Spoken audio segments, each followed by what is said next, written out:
Opa! Tudo bem com você? Seja bem-vindo a mais um vídeo de resolução de exercícios de física dos grandes vestibulares. Eu sou o professor Guma, esse aqui é o canal do Prof. Guma, o canal que ajuda você a resolver exercícios de maneira didática. Neste momento estamos resolvendo a FAMERP 2021, vestibular da Faculdade de Medicina de São José do Rio Preto. Para você ficar bom no vestibular, você tem que fazer muita questão daquele vestibular para você conhecer o tipo de questão, como é a prova, e aí eu sugiro a você que faça todos os exercícios possíveis desse vestibular.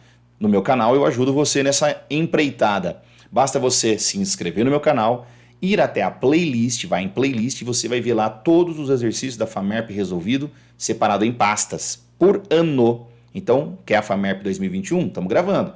Quer 2020, 2019, 2018? Você quer outro vestibular? Tá tudo lá resolvido. Vai em playlists no canal do Prof. Guma, mas não deixa de se inscrever. Bora para o exercício de hoje, que é um exercício de plano inclinado com decomposição de força e muita gente enrosca nisso, hein? Bora lá. A questão diz o seguinte: ao descer uma ladeira plana inclinada 23,5 graus, não se assuste com essa medida, em relação à horizontal, um ciclista mantém sua velocidade constante. Isso é de extrema importância. Velocidade constante. Acionando os freios da bicicleta.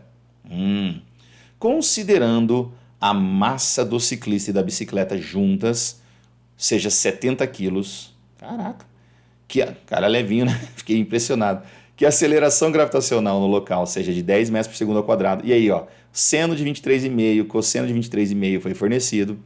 A intensidade da força, da resultante das forças de resistência ao movimento. Olha, cuidado. Porque se você ler, se ele perguntasse qual a intensidade da resultante das forças e parasse aqui o texto, como a velocidade era constante, a gente diria que a resultante das forças é zero. Mas nesse caso, ele quer a resultante das forças de resistência ao movimento. Ou seja, ele quer a força de atrito, a resultante das forças de atrito. Forças de resistência ao movimento que atuam sobre o conjunto ciclista mais bicicleta na direção paralela ao plano da lareira. Bom, pessoal, esse tipo de exercício, quem sabe, sabe, né? Quem sabe resolver, sabe. Mas quem não sabe, preste atenção. A primeira coisa que a gente faz é adotar um eixo de referência. Então você vai desenhar em um plano cartesiano um eixo X e um eixo Y.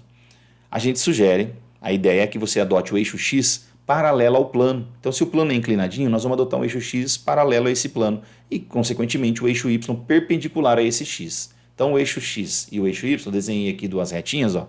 Aí você adota, por exemplo, como ele está descendo, isso é pouco importa, né, nessa situação, mas você adota aqui, ó, a direção X e você adota aqui a direção Y. Pronto.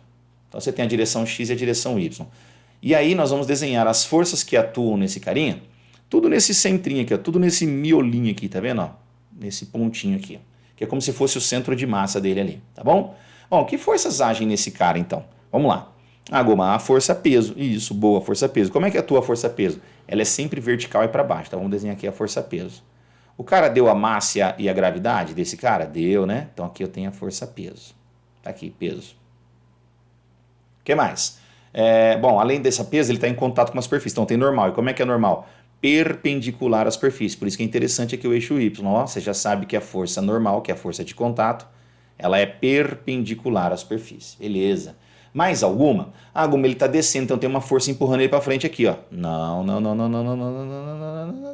Até tem uma força para frente, mas é uma componente desse peso. Quando a gente decompor esse peso aqui, meu amiguinho, ó, em duas componentes, uma componente X, então vai ter um peso para cá, ó, uma componente do peso aqui, que nós vamos chamar de PX, que é a componente horizontal, e também temos uma componente aqui, ó, que nós vamos chamar de PY. Então o peso, na verdade, ela se decompõe em duas forças, né? Duas componentes aí, uma na horizontal, uma na vertical. Então a força que vai puxar ele para baixo não é que exista uma força, mas é o componente do próprio peso dele. O peso dele contribui para ele tanto descer como ele como ele ser puxado na direção, no caso aí horizontal que eu estou chamando aí é o eixo Y, na direção Y, tá? Que é o que vai fazer surgir a normal, tá bom? Não é que é a reação da normal, mas no lugar onde tem peso, em que você é atraído para a superfície reage aplicando com uma normal. Então você faz uma força na superfície, mas essa força não é o peso, é isso que eu quero dizer, tá bom? Essa força que você faz na superfície não é o peso, a força que você faz na superfície é normal, mas é devido à ação gravitacional que você é puxado, e aí há a tentativa de penetrar na superfície, e é daí que surge a normal. Muito cuidado, porque tem gente que confunde e acha que peso e normal é um par de ação e reação, e não é. Mas voltando para cá então. Então, peso decomposto em duas, nós temos isso. Mas ó, notem o seguinte.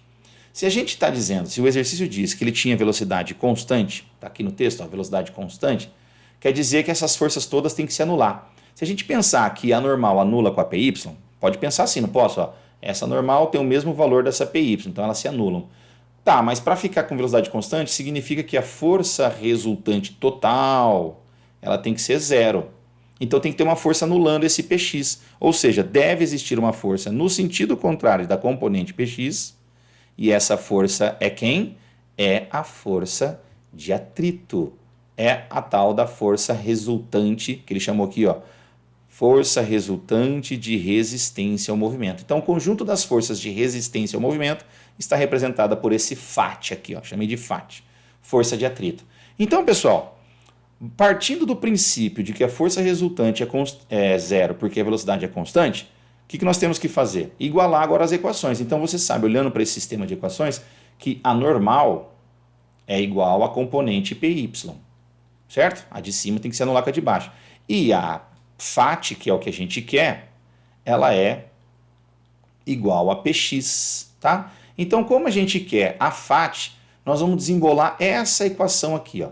Se eu precisar, eu desenvolvo a de cima. Mas como eu estou procurando a FAT, eu não vou perder tempo, eu vou desenvolver essa igualdade. Você entendeu de onde eu fiz isso? A FAT é igual a Px. Agora, como é que decompõe, como é que eu acho o valor dessa Px? Bom, aí é o seguinte, você tem que lembrar que esse ângulo aqui, deixa eu pegar uma corzinha aqui, esse ângulo aqui, ó, de 23,5, ele é o mesmo ângulo entre o peso e o eixo Y aqui, ó, tá? Então aqui, se eu vou chamar esse cara aqui de θ, então o nosso θ está aqui, ó. Nossa, Guma, por que é entre o eixo Y e o eixo X? Por que é entre o eixo Y e a força-peso? Se a gente fizer aqui por semelhança de triângulo, eu não vou fazer agora porque não é o objetivo do vídeo, mas a gente encontra tranquilamente, por semelhança de triângulo, a gente consegue mostrar que esse ângulo tem o mesmo valor que esse ângulo aqui, tá bom? Agora, Guma, posso afirmar que sempre que você tiver um plano inclinado e ele der o ângulo da inclinação em relação à horizontal, eu posso dizer que a força-peso vai formar o mesmo ângulo com o eixo Y? Pode, esse ângulo aqui é o mesmo que esse aqui sempre. Esse ângulo aqui é o mesmo que esse. É sempre entre o peso e o eixo Y, sempre. Sempre que ele der a força ao ângulo num plano horizontal, tá? O ângulo em relação ao plano horizontal. Beleza. Dito isso, bora aqui, ó. Então, como é que vai ficar? Como é que eu decomponho essa Px, então? Então, a Px, ela é o peso vezes... Como a Px está sem o ângulo, então ele é seno de θ, né? Lembra? Eu já falei isso em outros vídeos. Eu faço de uma maneira... Na verdade, eu vou até deixar o seguinte. Vamos ver se eu não esqueço, né? No final do vídeo, tomara que eu não esqueça, vou colocar um exercício da Unicamp, que caiu agora, eu gravei agora semana passada, em que eu explico essa decomposição com mais detalhes. Pode ser? Eu vou colocar para você aqui um outro vídeo que também caiu decomposição lá da Unicamp. Ou eu coloco aqui agora, nesse card, ou eu deixo no final do vídeo, tá bom? Vou deixar no final do vídeo. Bom, da Unicamp de 2021 também. Então vamos fazer aqui, ó. Então a FAT, que é a força que nós estamos procurando, ela vale peso, que é M vezes G, vezes o seno de 23,5. Aí é só substituir, amiguinho. Você tem a massa, que é 70 quilos, ou inveja, junto com a bicicleta isso, hein? Vezes 10, vezes o seno, cadê o seno? Seno de 23,5 é 0,4. 0,4. Aí nós vamos multiplicar isso aqui tudo. Vai ficar FAT, força de atrito, é 70 vezes 10, 700. 700 vezes 4. 700 vezes 4, 4 vezes 7, 28. Então, 700 vezes 4 dá 28, dá 2.800. Tira uma casa, 280. Nossa, deu uma bugada aqui, né? Não fiz as minhas contas de cabeça hoje. Quando faz de cabeça, você sabe que é mais tranquilo. Pessoal, então a força de atrito é 280 newtons. Espero que você tenha entendido esse exercício. A alternativa A do tipo ainda não é inscrito no canal do Guma, mas vai se inscrever. Bom, vamos lá. Vamos combinar aqui umas coisinhas, ó. Rapidão, não sai não, peraí. Aqui eu vou colocar o card com a playlist com todas as questões da FAMERB 2021. Essa aqui é a segunda questão da playlist. Aqui é onde você se inscreve e aí você tem acesso a todas as vestibulares que estão gravados no meu canal, na playlist, você vai em playlist, tudo separado por pasta. E aqui, aliás, vou pôr aqui, ó, aquele vídeo da Unicamp, em que a gente teve que fazer a decomposição também, que é a Unicamp 2021, e aqui um outro vídeo de composição de forças também. 2 vídeos para você se desafiar. Tenta fazer, vê como é que estão seus conhecimentos. Obrigado, bons estudos, fiquem com Deus.